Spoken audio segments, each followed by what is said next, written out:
Le Rassemblement national commence à tirer les conclusions de sa contre-performance aux législatives. 143 députés RN élus.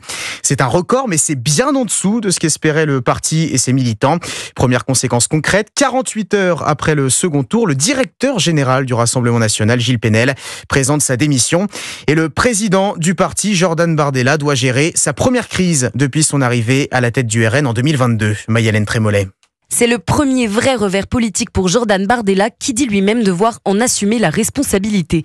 Après l'échec du plan Matignon, le député européen de 28 ans doit désormais restaurer son image de chef, asseoir sa légitimité au sein de son parti et ce contre les rancœurs de ses anciens adversaires, figure historique du RN dans les fiefs du nord et du sud de la France, comme le député Bruno Bilde ou le maire de Perpignan Louis Alliot, vice-président du Rassemblement national et candidat malheureux à la présidence du parti il y a 2 ans.